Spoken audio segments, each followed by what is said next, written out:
No. We're not doing that. I don't care that it's the holidays. Cut that out and put on something good. That's better. Thank you, Incompetech. Christmas time is a wonderful, joyous time of the year. Supposedly. With Black Friday stampedes and family issues abound, this holiday isn't the worst thing on earth. Sure, there's the whole commutes to and from places, last-minute shopping, the annual ugly sweater, but there's also something else. Myths. Grab some eggnog and toss out that fruitcake, because this episode we're going to look at my top 5 Christmas myths. Why top 5? Because nobody cares about 10 to 6 unless it's quitting time. Moving on. Number 5. Santa Claus was created by the Coca-Cola Company. You've likely heard this one before, and if you haven't, well, you have now. The truth about our current, well-known Santa Claus is that his origins can't be pinpointed to one specific person, but he certainly wasn't created by the Coca-Cola Company. This jolly old elf, or at least the one that we're familiar with, has been solidified in description by popular writers such as Washington Irving, and artists such as Clement Clarke Moore. Coke adopted the popularized image of Santa Claus for advertising purposes, but they didn't create him. Fun fact, Santa, well, actually, Father Christmas, was originally depicted in blue, not red. Red is a more modern take on the old guy. Number 4. 3 wise men travel to the manger to visit the newborn Jesus. You've had nativity scenes at home, right? Mary, Joseph, 3 wise men, the 11th Doctor, a T-Rex, Darth Vader. Okay, maybe not all that, but 3 wise men? Well, not exactly. Here's the Bible quote to explain it for me. Hang on.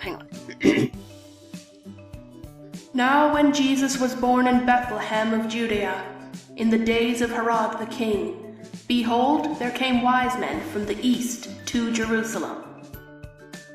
That's what, Sorry, that voice is a lot of fun. But that's all it says about wise men. There wasn't a specific number of wise men, so go ahead and add that Optimus Prime figurine to the mix. It's not the only thing wrong with this scene. Number 3. Xmas is a disrespectful abbreviation. Simply put, no it's not. It's also not some newfangled thing. It's actually Greek. Let me explain. The Greek word for Christ is chi, and the symbol for chi looks a lot like an X in the modern Roman alphabet. So Xmas is totally legit. It's also shorter and easier to spell. It's not rude, it's a shortcut. But you try explaining that to your grandma when she wants you to write a thank you note for every single solitary gift you've gotten for the holidays. Oh boy. Even the stocking stuffers. Anyway, number 2. Suicide skyrockets during the holiday season. It's long been said that the winter holidays are the source of more suicides than any other time of year.